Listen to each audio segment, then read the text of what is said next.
Good morning to all. आज मैं आपको उद्धव पुस्तक से लेसन नंबर 7 गौरा इस पाठ की लेखिका है गौरा एक गाय का नाम था। एक गाय के जीवन की करुण कहानी है।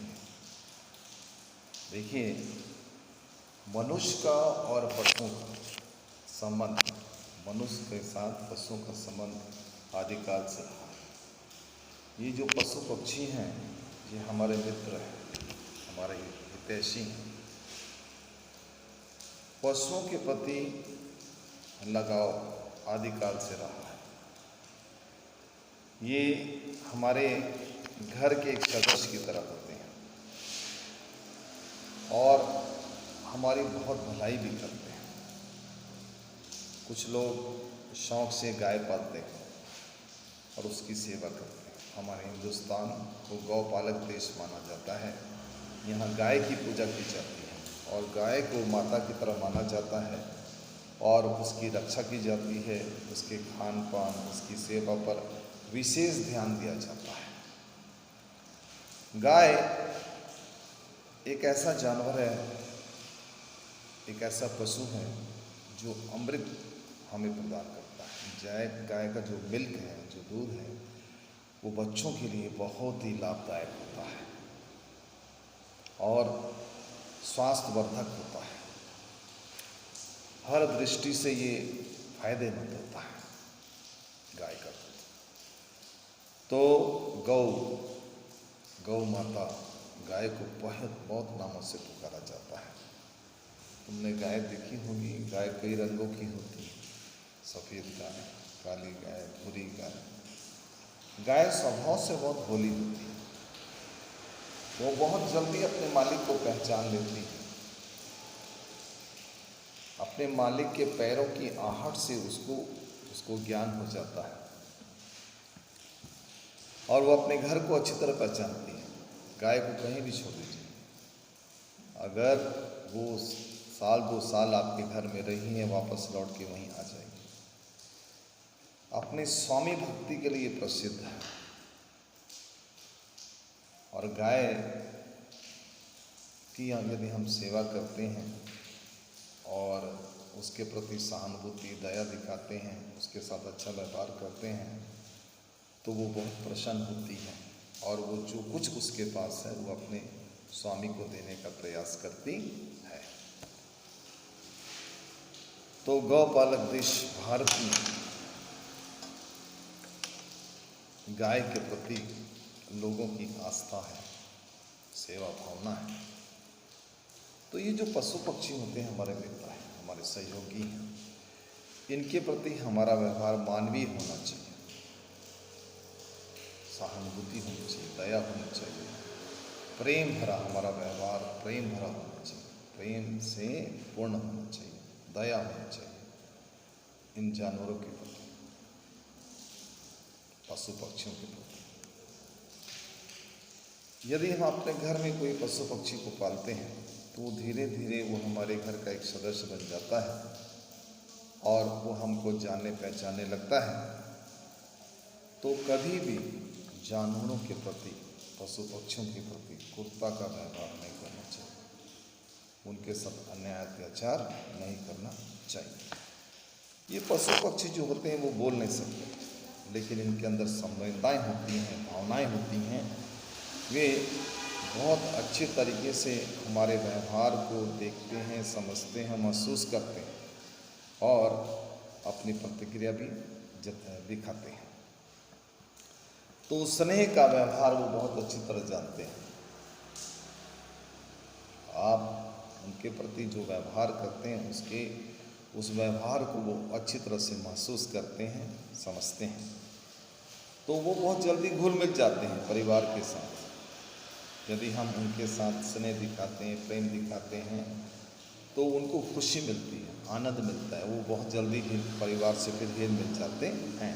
बोल नहीं सकते, लेकिन अपनी भावनाओं की अभिव्यक्ति वो दूसरे प्रकार के संकेतों से हम हमको देते हैं।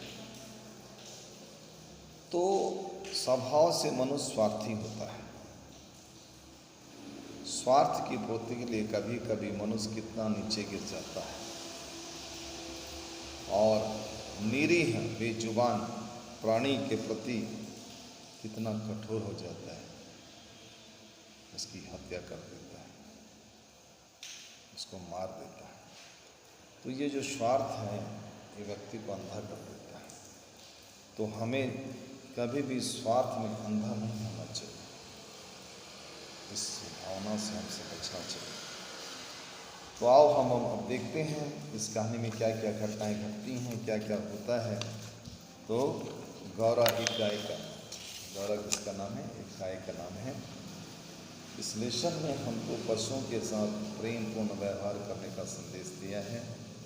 स्वार्थी नहीं बनना है, हमें स्वार्थी नहीं है। स्वार्थी लोग जो होते हैं वो समाज का कभी ना तो अपना कल्याण करते हैं, ना समाज का, ना देश का कोई भला काम करते हैं। इसलिए स्वार्थ भावना से ऊपर उठकर हमें मानवीय व्यवहार करना चाहिए, मानव के उच्च स्तर पर जाना चाहिए।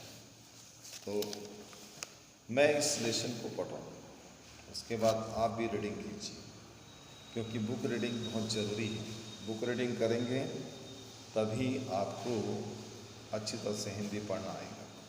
तो बुक को खोलिए, बुक को पढ़िए, पूरा लेसन को पढ़िए और समझने का प्रयास कीजिए। और उसके बाद रफ कॉपी में आप कठिन शब्दों को लिखिए। रेड जो दिए हैं, रेड अक्षरों में जो लिखा है उन कठिन शब्दों को आप लिखिए। डिक्टेशन के समय ये आपको काम आएंगे। इसके बाद आप पैराग्राफ लिखिए, 5-5, 6-6 लाइन लिखिए। तो हर दिन जैसे आप 5 लाइन 6 लाइन लिखने का, हिंदी लिखने का अभ्यास करेंगे तो आप शुद्ध हिंदी लिखेंगे। पहले पढ़िए, उसके बाद लिखिए 5 लाइन, हर दिन 5 लाइन लिखिए, इतना काफ़ी। और हर दिन 5 मिनट 10 मिनट बुक रीडिंग कीजिए। हिंदी, इंग्लिश, उड़िया तीनों सब्जेक्ट के लिए ज़रूरी है। लिटरेचर के लिए आपको प्रतिदिन पढ़ना, प्रतिदिन लिखना, प्रतिदिन कठिन शब्दों को लिखना आदि जरूरी है। तो आइए हम देखते हैं इस कहानी में क्या क्या घटनाएं घटती हैं। गौरा, लेखिका महादेव वर्मा बोलती हैं, आत्मकथा में लिखी गई ये कहानी है और वो लिखती हैं, गौरा मेरी बहन के घर पली हुई गाय की बच्चियाँ थी। उसे इतने स्नेह और दुलार से पाला गया था कि वह अन्य गौत्सों से कुछ विशिष्ट हो गई थी। बहन ने एक दिन कहा, तुम इतने पशु पक्षी पाला करती हो, ये गाय क्यों नहीं पाल लेती जिसका कुछ उपयोग हो। वास्तव में मेरी छोटी बहन श्यामा अपनी अलौकिक बुद्धि में मुझसे बहुत बड़ी है और बचपन से ही उसकी कर्मनिष्ठा और व्यवहार कुशलता की बहुत प्रशंसा होती रही है। यदि वह आत्मविश्वास के साथ कुछ कहती है तो उसका विचार संक्रामक रोग के समान सुनने वालों को तत्काल प्रभावित करता है। उसके भाषण ने मुझे इतना अधिक प्रभावित किया कि तत्काल उसके सुझाव का कार्यान्वयन आवश्यक हो गया। वैसे खाद्य की किसी भी समस्या के समाधान के लिए पशु पक्षी पालना मुझे कभी अच्छा नहीं लगा। उस दिन गौरा को ध्यानपूर्वक देखने पर उसकी ओर मेरा आकर्षित होना स्वाभाविक ही था। पुष्ट लचीले पैर, भरे पुट्ठे, चिकनी भरी हुई पीठ, लंबी सुडौल गर्दन, निकले हुए छोटे छोटे सींग, भीतर की लालिमा की झलक देते हुए कमल की 2 अधखुली पंखुड़ियाँ जैसे कान, लंबी और अंतिम छोर पर काले सघन चामर का स्मरण को दिलाने वाली पूंछ, सब कुछ साँचे में ढला हुआ सा था। स्वस्थ पशु के रोमों की सफ़ेदी में एक विशेष चमक होती है। गौरव की उज्ज्वलता सभी का मन मोह लेती थी। उसे देखकर ऐसा लगता था मानो उसके रोमों पर अभ्रक का चूर्ण मल दिया हो, जिसके कारण जिधर आलोक पड़ता था उधर विशेष चमक उत्पन्न हो जाती थी। तो गौरा एक गायिका, लेखिका बोलती हैं, महादेव वर्मा बोलती हैं, मेरी एक छोटी बहन है जिसका नाम है श्यामा। श्यामा बुद्धि में मेरे से ज़्यादा तेज है और बचपन से ही वो कर्मशील है, व्यवहार कुशल है, उसका स्वभाव बहुत अच्छा है। सब लोग उसकी बातें ध्यान से सुनते हैं और वो जो बोलती है वो सबके भले के लिए बोलती है और सब लोग उसकी बात को मानते हैं। तो लेखिका बोलती है ये जो गौरा है, ये गौरा नाम की जो बच्चिया है मेरी छोटी बहन के घर पली हुई है। गौरा नाम की ये जो बच्चिया है, गौरा नाम की जो बच्चिया है, ये मेरी छोटी बहन श्यामा के घर में पली हुई है और मेरी छोटी बहन ने इसे बड़े प्यार से, बड़े दुलार से पाला है। ये अन्य गाय की तरह नहीं है, अन्य बच्चियों की तरह नहीं है, ये कुछ विशिष्ट है। विशिष्ट मतलब खास, अलग। बच्चियाँ आपने बहुत सारी देखी। गाय का बच्चा जो होता है वो बच्चा कहलाता है। बछड़ा, बच्चिया, स्त्रीलिंग है तो बच्चिया, पुल्लिंग है तो बछड़ा हो जाएगा। तो गाय की जो बच्चियाँ थी श्यामा के पास, बड़ी विशिष्ट थी, बड़ी खास थी। बच्चिया से, अन्य बच्चिया से कुछ अलग विशेषताएं इसके अंदर थी। तो एक दिन उनकी छोटी बहन, लेखिका की छोटी बहन श्यामा ने लेखिका महादेव वर्मा को कहा, बहन तुम इतने पशु पक्षी पाला करती हो। महादेव वर्मा के घर में बहुत प्रकार के पशु पक्षी थे। पशु पक्षी पालना महादेव वर्मा का स्वभाव था। तो इसीलिए छोटी बहन श्यामा बोलती हैं कि तुम्हारे घर में बहुत पशु पक्षी हैं, तुम बहुत पशु पक्षी को पालती हो, एक गाय क्यों नहीं पाल लेती जिसका कुछ उपयोगी हो। गाय पालने से तुमको बहुत फायदा होगा, इससे तुमको मिल्क मिलेगा हैं। तो वास्तव में लेखिका बोलती है, वास्तव में जो मेरी छोटी बहन श्यामा है इसकी बुद्धि बहुत तेज है। बुद्धि के मामले में ये मेरे से ज़्यादा बड़ी है।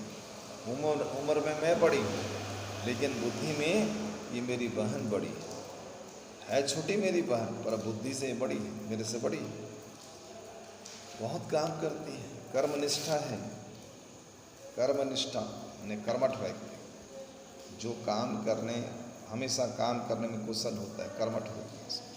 जो काम करते हुए कभी थकता नहीं, कभी रुकता नहीं, उसको कर्मठ बोलते हैं। व्यवहार कुशल है। मेरी जो छोटी बहन श्यामा है बड़ी व्यवहार कुशल है। सब लोग उसके काम की, उसके व्यवहार की, उसके आचरण की, उसकी बातों की प्रशंसा करते हैं। सबकी वो प्रिय पात्र है, सबको वो अच्छी सलाह देती है, सबकी भलाई के लिए काम करती है। यदि यह आत्मविश्वास के साथ कुछ कहती है तो उसका विचार संक्रामक रोग के दौरान सुनने वालों को तत्काल प्रभावित करता है। मेरी छोटी बहन श्यामा की जो बातें हैं वो विचारणीय होती हैं, अनुकरणीय होती है। उनकी जो सलाह होती है मानने योग्य होती है। तो उन्होंने जब मुझे गाय पालने की सलाह दी तो मेरे मन में भी विचार आया। मैं उसकी बातों को ध्यान से सुनी और उससे प्रभावित हुई और मैंने उनके सुझाव को मानने का फैसला किया। परंतु कभी कभी मैं सोचती थी कि जानवरों को घर में पालना ठीक है, परंतु यदि उनके खाने पीने का जो सामान है वो हम अगर उसको नहीं दे पाएंगे तो उनको पालना व्यर्थ है। जानवरों का जो खाद्य पदार्थ है बाजार में आसानी से उपलब्ध हो जाए तब पशुओं को पालना आसान है।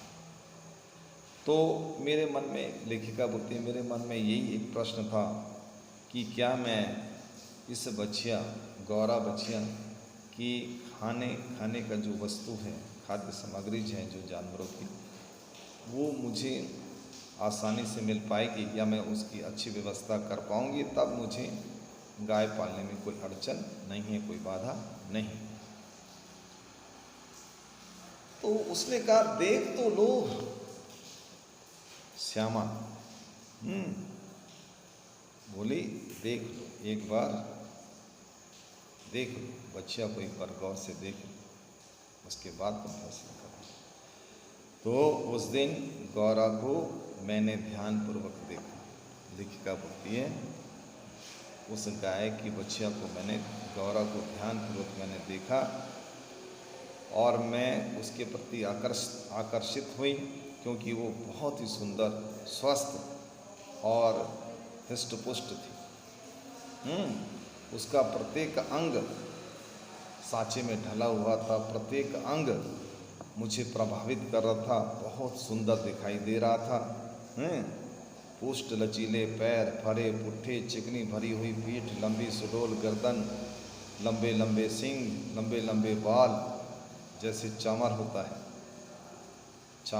है, तो उस प्रकार वो किसी सांचे में ढली हुई थी। ईश्वर ने उसको अद्भुत बनाया था और वैसी सुंदर बच्चियाँ को देखकर मैं बहुत प्रभावित हुई, लड्डू हो गई, तैयार हो गई उसको लेने के लिए, उसको पालने के लिए।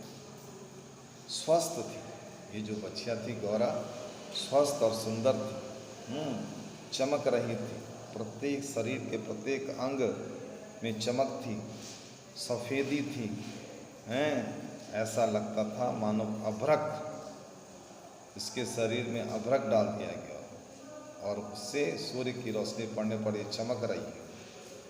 तो इसके प्रत्येक अंग से एक विशेष प्रकार की सुंदरता और विशेष प्रकार की चमक मुझे दिखाई दे रही थी। स्वस्थ सुंदर जानवर, पशु स्वस्थ है और सुंदर है तो फिर सोने में सुहागे वाली बात है। तो लेखिका बोलती है गौरा को देखते ही गाय पालने की जो मेरे मन में दुविधा थी वो समाप्त हो गई, उलझन जो मेरी समाप्त हो गई और मैंने अपना निश्चय बदल दिया कि नहीं, मैं ज़रूर पालूंगी, इस बच्चिया को मैं ले जाऊंगी और इसको मैं अपने घर में पालूंगी। गौरा को देखते ही गाय पालने के संबंध में जो दुविधा मेरे मन में थी वो समाप्त हो गई। मेरे बंगले पर गाय के पहुँचने पर मेरी परिचितों और परिचायकों में श्रद्धा भावना उमड़ पड़ी, फैसला हो गया। उसके बाद उस बच्चिया को, गौरा को लेकर हम लोग कहाँ पहुँचे? अपने बंगले पर पहुँचे। लेखिका बोलती है गौरा को लेकर मैं अपने बंगले में पहुँची तो मेरे परिचितों और परिचारकों में, जो मेरे घर के परिचित व्यक्ति थे, जो मेरे घर के नौकर चाकर थे या दूसरे सब सदस्य थे, सब लोग उसको देखकर बहुत खुश हुए, उस गाय को, गौरा को देखकर बहुत खुश हुए। सबके मन में श्रद्धा और सम्मान की भावना आ गई। उसे सबसे पहले लाल सफ़ेद गुलाबों की माला पहनाकर केसर रोले का बड़ा सा तिलक लगाया गया। वो जब घर में आई तो उसका स्वागत कैसे हुआ? सबसे पहले उसे लाल सफ़ेद गुलाब फूलों की माला पहना गई, फिर उसके बाद केसर रोली से उसका तिलक लगाया गया, घी का दिया जलाकर उसकी आरती उतारी गई और उसके बाद उसके दही पेड़ा भी खिलाया। इस प्रकार गौरा बछिया का, गाय का बहुत अच्छे तरीके से स्वागत हुआ। कहाँ? महादेव वर्मा के घर में। और उसका नामकरण भी हुआ। क्या नाम रखा गया? गौरा। बहुत सुंदर थी, उजली थी, सफ़ेद थी, इसीलिए उसका नाम गौरा रखा गया। उसकी बड़ी चमकीली काली आंखों में दिए की लौ प्रफुल्लित होती, जैसे दिया जलता है ना, लौ निकलती है ना, वैसा ही उसकी चमकीली आंखें बहुत सुंदर लग रही थी, मानो कोई दिया जल रहा। गौरा वास्तव में बहुत आकर्षक थी। लेखिका बोलती हैं ये जो गौरा नाम की गाय है वो बहुत आकर्षक, जो भी उसको देखता बहुत प्रभावित होता था, क्योंकि वो असाधारण गाय थी, अद्भुत थी। उसके चौड़े उज्ज्वल माथे और लंबे सांचे में ढले हुए मुख पर आंख बर्फ में नीले जल के कुंडों के समान लगती थी। उसमें एक अनोखा विश्वास रहता था, बहुत आकर्षक थी, बहुत प्रभावित कर रही थी। एक अनोखा विश्वास था। गाय के नेत्र हिरण के समान चंचल न होकर आत्मीय विश्वास से भरे हुए थे। प्रत्येक अंग की खासियत और विशेषता बताती हुई लेखिका बोलती है यह गाय आत्मीयता से भरी हुई थी, विश्वास से भरी हुई थी। महात्मा गांधी ने गाय करुणा की कविता है, गाय के संबंध में कहा है कि गाय करुणा की कविता है। मतलब गाय जो पशु है उसके प्रति हम सबको दया और सहानुभूति दिखानी चाहिए। गाय दया का पात्र है, गाय करुणा का पात्र है, गाय की सेवा करनी चाहिए, गाय के प्रति हमें मानवीय व्यवहार करना चाहिए। तो इस प्रकार गांधी जी का इस कथन को याद करते हुए लेखिका बोलती है बिल्कुल सच कहा है गांधी जी ने कि गाय करुणा की ही कविता है। गाय की अलस मंथर गति से तुलना करने योग्य कम वस्तुएं हैं। गाय से किसी की तुलना, गाय की किसी की तुलना नहीं की जा सकती, अतुलनीय है।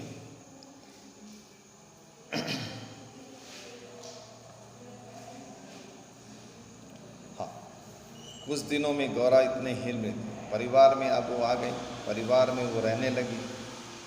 तो कुछ ही दिनों में गौरा इतनी हिल मिल गई घर के सब लोगों से साथ, बहुत जल्दी हिल मिल गई। घर महादेव वर्मन के घर में और भी बहुत सारे पशु पक्षी थे, उनके साथ भी वो बहुत जल्दी घुल मिल गई, सबके साथ उसकी दोस्ती हो गई। यहाँ पर छोटे बड़े का भेदभाव भी सब भूल गए। यहाँ और भी बहुत सारे जानवर थे जो गाय से छोटे थे, कुछ जानवर ऐसे थे जो गाय से बड़े थे, परंतु जब गौरा के आने पर भी सब इस प्रकार से बड़े छोटे का भेदभाव भी भूल गए। हिल मिलकर सारे जानवर प्रेम पूर्वक लेखिका के घर में रहने लगे। कुत्ते बिल्ली गौरा के पैर के पास जाकर खेलते थे। पक्षी गौरा की पीठ पर एवं माथे पर बैठकर आनंद उठाते थे। पक्षी जो थे वहाँ वो गौरा की पीठ पर बैठ जाते या उसके माथे पर बैठ जाते और खुशी से नाचते। वह सभी को आवाज़ से ही नहीं पैरों की आहट से पहचानने लगी थी। गौरा जो गाय थी वो घर के प्रत्येक सदस्य को उसकी आवाज़ के साथ साथ उनके पैरों की आहट से भी पहचानने लगी थी। उसे समय का इतना अधिक बोध हो गया था कि मोटर के फाटक से पहुंचते हुए बाँ बाँ की ध्वनि से उसे पुकारने लगती। लेखिका मोटर से आती जाती थी। जब लेखिका बाहर से मोटर में आती तो मोटर की आवाज़ सुनकर ही वो बाँ बाँ करके लेखिका को बुलाती थी कि तुम मेरे पास आओ। लेखिका तब उसके पास आती और अपने हाथों से उसको सहलाती, अपने हाथों से उसे भोजन देती। तब गाय को बहुत सुख मिलता था, आनंद मिलता था, अच्छा लगता था। भोजन में देरी हो जाने पर वो पूरे रंभा कर, गाय की आवाज़ को रंभाना बोलते हैं, वो रंभा कर पूरे घर में शोर मचाती थी और सबका ध्यान अपनी ओर खींचती थी। वह हमारे मानवीय स्नेह के समान ही निकटता चाहती थी। जैसे हम अपने परिवार में अपने पारिवारिक सदस्यों के पास में रहते हैं, हम अपनी माँ के पास रहते हैं, हम अपने परिवार में अपने भाई बंधु माता पिता बहन भाई सबके पास पास रहते हैं, वैसा ही ये जो गाय है वो क्या चाहती थी कि तुम लोग सब हमेशा मेरे पास रहो, ऐसा वो चाहती थी। वो अपने परिवार के हर लोगों से वो प्यार पाना चाहती थी, निकटता पानी चाहती थी। इसमें उसको असीम सुख और आनंद की अनुभूति होती थी और इसकी इस भावनाओं को वो लोग समझ गए थे कि ये गाय अकेला रहना पसंद नहीं करती, ये चाहती है कि कोई इसके पास, घर का कोई सदस्य इसके पास रहे, इसके साथ रहे और इसके साथ कुछ कुछ खेलते रहे, इसके प्रति अपना प्यार जताते रहे, इसको सहलाते रहे, पुचकारते रहे हैं, इसके शरीर का अपना स्पर्श, हाथ का स्पर्श देता रहे। तो जानवरों में एक स्वभाव होता है कि वो इंसान से, अपने मालिक से प्यार पाना चाहते हैं। जब हम जानवर की गर्दन पर, पीठ पर, माथे पर अपना हाथ फेरते हैं ना, स्पर्श देते हैं, तो तब उनको अपनापन लगता है, बहुत आनंद की अनुभूति होती है, बहुत सुख मिलता है।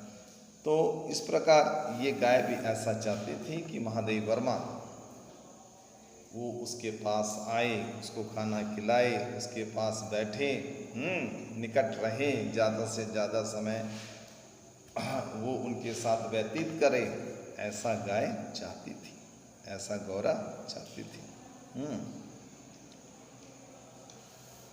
और उससे कोई दूर चला जाता, महादेव वर्मा जैसे उससे दूर चला जाती तो बार बार गर्दन घुमा घुमा कर वो देखती थी। आवश्यकता के लिए उसके पास एक ही ध्वनि थी, परंतु उल्लास, दुख, आकुलता आदि से अनेक छाया उसकी आंखों में तैरा करती थी। तो पास आने पर वो खुश होती थी। लेखिका के पास आने, लेखिका जब गौरा के पास आती तो बहुत खुश होती, और लेखिका जब उससे दूर चली जाती तो वो बहुत बेचैन हो जाती थी और बार बार उनको अपने पास आने के लिए पुकारती थी। बेचैन होना, तो इस प्रकार ये जो जानवर का इंसान के साथ जो संबंध है वो आत्मीय संबंध हो जाता है। तो गाय का, गौरा गाय का लेखिका के प्रति इस प्रकार का जो स्नेहपूर्ण व्यवहार था वो देखने योग्य था। लेखिका बोलती है,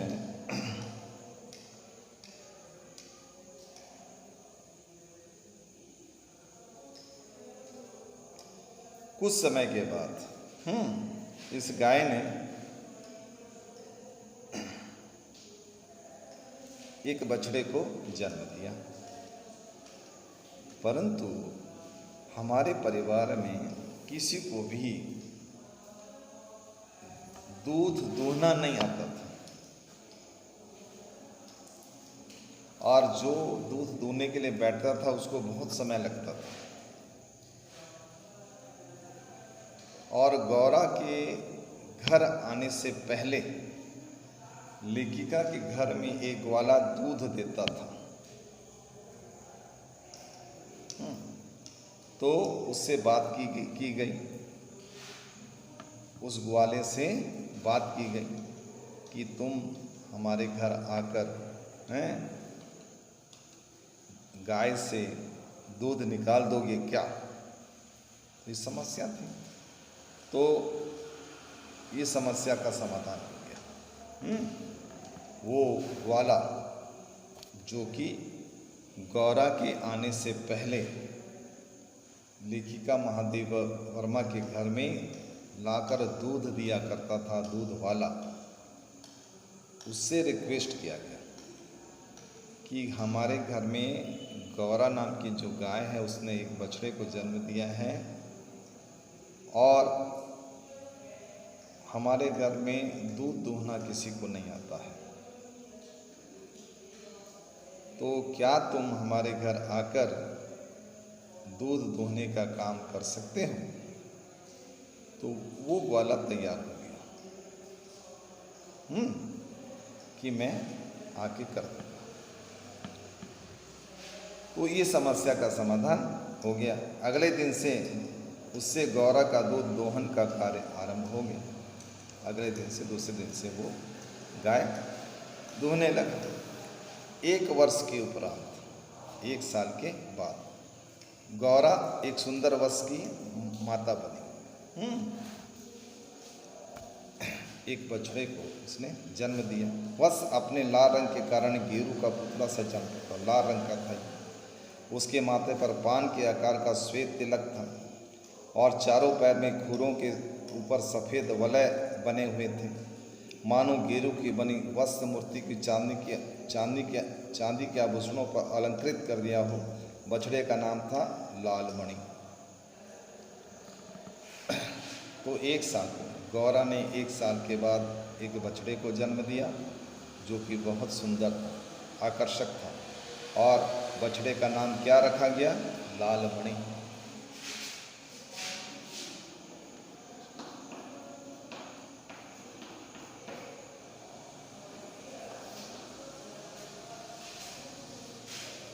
लालमणि नाम रखा गया। माता पुत्र दोनों निकट रहने पर हिम राशि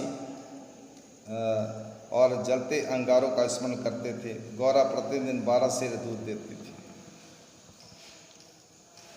तो अब गाय का जो बछड़ा होता है वो हमेशा गाय के पास रहता है, क्योंकि भूख लगने पर वो अपनी माँ गाय से दूध पीता है। और गाय भी अपने बछड़े से बहुत प्यार करती है। वो भी हमेशा अपने बछड़े को अपने पास ही रखना चाहती हैं। वो चाट कर उसको अपना प्यार देती हैं, स्पर्श कर उसको अपना प्यार देती हैं। तो गाय और बछड़े का जो प्रेम है वो देखने योग्य होता है। तो इस प्रकार दोनों अब पास पास रहने लगे। लालमणि और गौरा पास पास रहने लगे। माता पुत्र को नज़दीक रहने में सुख का अनुभव होता था। गौरा नाम की जो गाय थी वो प्रतिदिन 12 सेर दूध देती थी। 12 सेर मतलब दूध की गंगा बहती थी। तो लालमणि के दूध पीने के बाद बहुत सारा दूध बचता था। तब उस दूध को सब दूसरे जानवर, कुत्ते, बिल्ली, सबको एक लाइन से बिठाकर दे दिया जाता था, पीने के लिए, खाने के लिए दे दिया जाता था। जब गाय से दूध निकाला जाता था तो ये लोग सारे पशु पक्षी सब लाइन से बैठ जाते थे। और महादेव उनके लिए निश्चित किए गए पात्रों में नाप तोलकर दूध डाल देता। घर का जो नौकर था वो सब जानवरों के लिए अलग अलग बर्तन रखा हुआ था और नाप कर सबको दूध उस पात्र में दे देता था। और सब लोग इस प्रकार गौरा के द्वारा दिए गए दूध को पीकर बहुत सुख का अनुभव करते थे और अपने अपने तरीके से गौरा के प्रति कृतज्ञता, थैंक्स बोलते थे। और दूध पीने के बाद वो गौरा के चारों तरफ घूमते, उछलते, कूदते हैं और उसके प्रति आभार व्यक्त करते थे। तो गौरा से जो उनको दूध मिलता था उसको पीकर सारे दूसरे पशु पक्षी बहुत आनंद का अनुभव करने लगे। तो सारे जो पशु पक्षी वहाँ रहते थे सब एक दूसरे के साथ बड़े प्यार से रहते थे।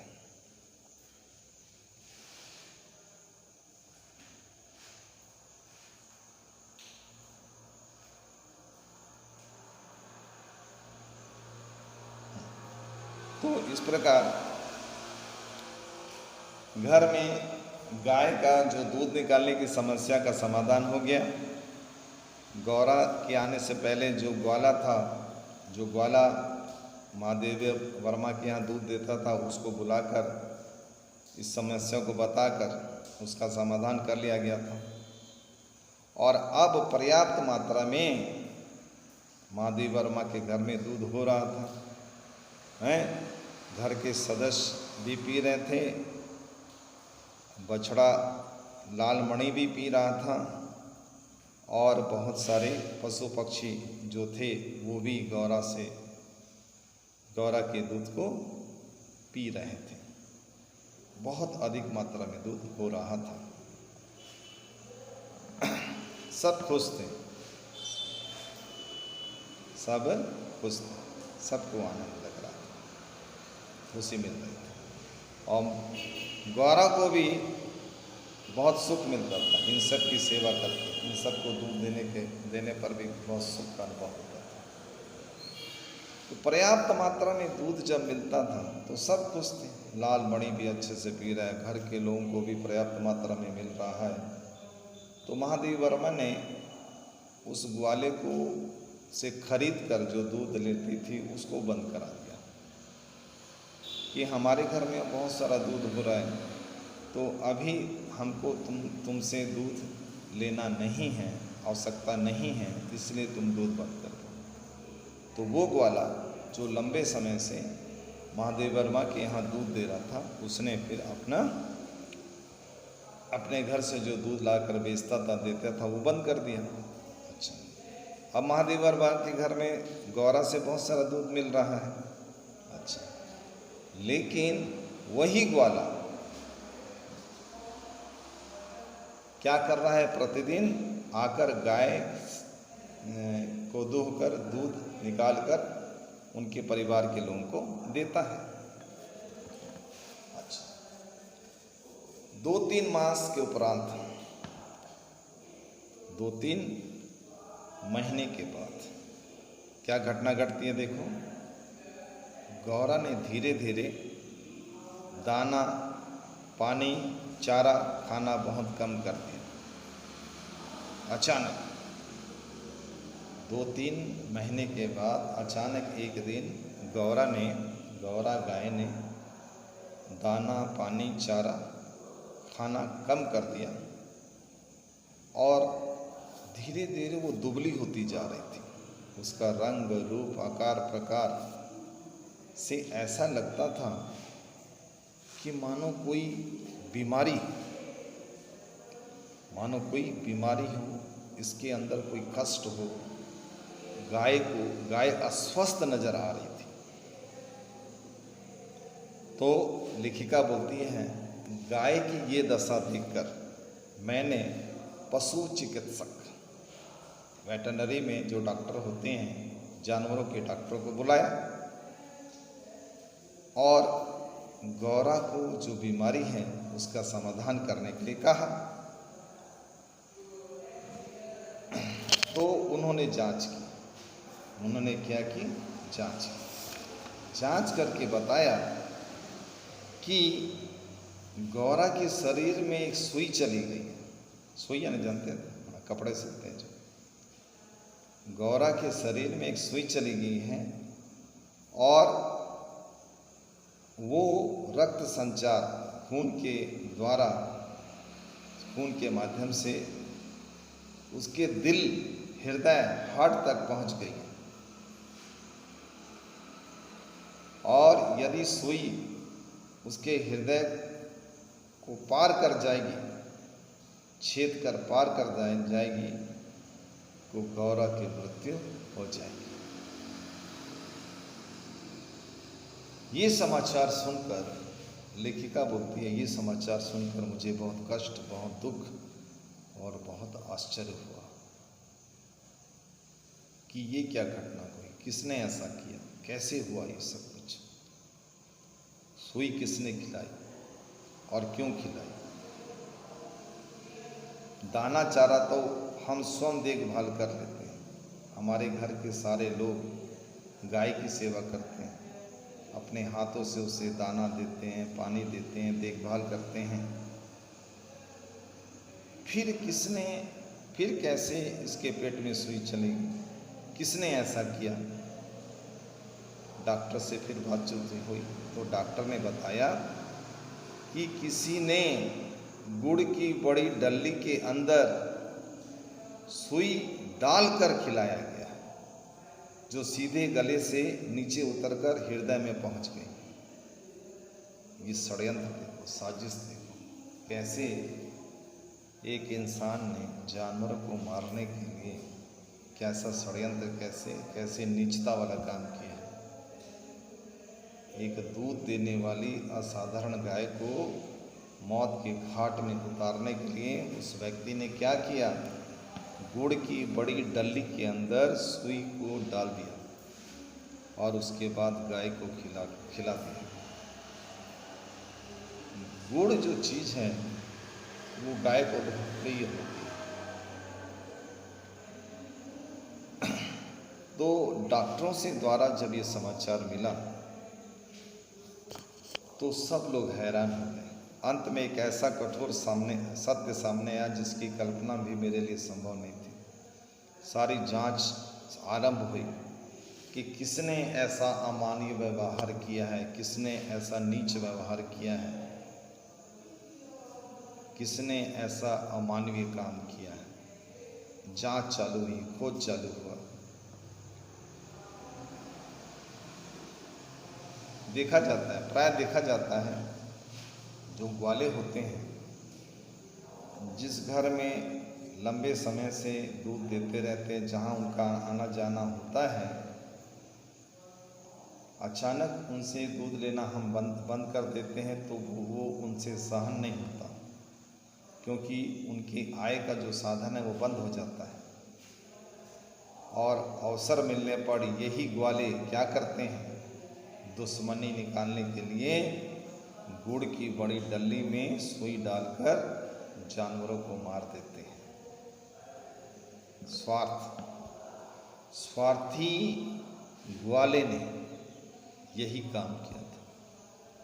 वह ग्वाला जो महादेव वर्मा के घर में बहुत लंबे समय से दूध दे रहा था, उसने ये काम किया था, उसने ये नीच काम किया था।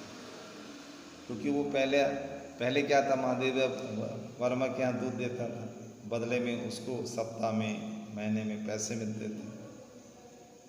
लेकिन जैसे ही गौरा आई और घर में दूध की नदी बही तो लेखिका ने उनसे दूध लेना बंद कर दिया। तो उसको जलन हुई, ईर्ष्या हुई कि इस गाय के आने से मेरा इनकम जो है वो बंद हो गया, मेरी आय का रास्ता बंद हो गया। तो स्वार्थ में अंधा होकर, ईर्ष्या की आग में जलकर उसने गाय को गुड़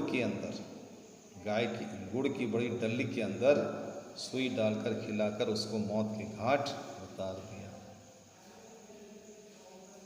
ये अमानवीय व्यवहार किया। तो ये कठोर सत्य जब सामने आया तो सब हैरान परेशान हो गए कि किसी ने भी नहीं सोचा था कि वो ग्वाला जो लंबे समय से हमारे घर में दूध दे रहा है, जिसको हमने रिक्वेस्ट किया है कि आप हमारे घर में आइए और गाय का दूध निकाल दीजिए, वो स्वार्थ में अंधा होकर हमारी गाय की हत्या कर देगा, हमारी गाय के साथ ऐसा अमानवीय व्यवहार कर देगा, हमने कभी इसकी कल्पना भी नहीं की थी। तो सह नहीं सका, उससे सहन नहीं हुआ है, उसके आय का साधन बंद हो गया। अवसर मिलते ही उसने ऐसा काम कर दिया। और सुई की बात जब सामने आई तो वो ग्वाला भी भाग गया, फिर कहीं दिखाई नहीं दिया, वो अज्ञात स्थान की ओर चला गया। जब वो कहीं दिखाई नहीं दिया, उसको खोजा गया। कहाँ गया, उसको खोजो, उसने ये काम किया है, उसने ये अपराध किया है, खोजो उसको। उसकी बहुत खोजबीन की गई, परंतु वो कहीं भी दिखाई नहीं दिया, कहीं भी नहीं मिला, गायब हो गया, अदृश्य हो गया। तो इधर दिन प्रतिदिन गौरा गाय की जो दशा वो सोचनीय हो गई। धीरे धीरे वो मौत के करीब जा रही थी। लेखिका उसको हर कीमत पर बचाना चाहती थी। डॉक्टरों के कहने पर गाय को सेब का रस पिलाया गया, जिससे सुई पर कैल्शियम जमने से उसकी चुभन कम हो जाए। गौरव को कई कई किलो सेब का रस पिलाया गया, ताकत के इंजेक्शन लगाए गए। वह मोटे मोटे इंजेक्शन शल्य क्रिया के समान, ऑपरेशन के समान लग रहे थे। जानवरों के इंजेक्शन बहुत बड़े बड़े और बहुत मोटे मोटे होते हैं। अब वो उठ नहीं पाती थी, एक जगह बैठ गई। अब वो उठ नहीं पाती थी, बहुत दुखी थी, बहुत कष्ट था, उसको बहुत दुख हो रहा था। जानवर अपने दुख को कैसा बताए, उसके पास वाणी नहीं होती। वो असहनीय कष्ट को सह रही थी और लेखिका उसके इस दुख को देखकर रो रही थी। लेखिका को बहुत दुख हो रहा था कि एक इंसान इतना नीचे गिर सकता है, अपने स्वार्थ में इतना अंधा हो सकता है। बेचारा लालमणि अपनी माँ की तकलीफ को भी सह नहीं पा रहा था, देख नहीं पा रहा था, समझ नहीं पा रहा था। असमय मृत्यु के पास जा रही थी, उसकी माँ असमय मृत्यु के पास जा रही थी। मजबूरी बस उसे दूसरी गाय का दूध पिलाया जाता था। वह गौरा के पास पहुंचकर उससे सिर मार मार कर उठाना चाहता था, क्योंकि उससे दूध पीना चाहता था ना, वो अपनी माँ से दूध पीना चाहता था। वो सीन उसके पास जाता था, सिर मार मार कर अपनी माँ को उठाता था। लेकिन वो गौरा तो भयंकर तकलीफ में थी, कहाँ उठ पाती वो। वह उससे दूध पाना चाहता था, उसके साथ खेलना चाहता था, उससे प्यार करना चाहता था, उससे प्यार पाना चाहता था, उसके चारों तरफ परिक्रमा करना चाहता था। एक बच्चा अपनी माँ से खेलना चाहता था। तो जैसे इंसान में भाव होते हैं, वैसे जानवरों में भी थे। मैंने अनेक जीव जंतु पाल रखे थे, लेखिका बोलती, मैंने बहुत सारे जानवर पाल रखे थे। अतः उनमें से कुछ को समय असमय विदा देनी पड़ती थी। बहुत सारे जानवर समय असमय मर जाते हैं और उनके दुख को मैं हमेशा महसूस करती थी।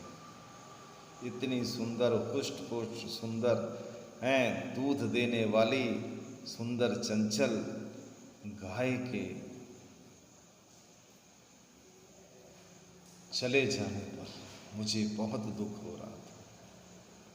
ये समय नहीं था जाने का इसका, लेकिन एक ग्वाले के इस प्रकार के व्यवहार से वो मौत के करीब जा रही थी और उसका छोटा सा बच्चा इस दुख को समझ नहीं पा रहा था।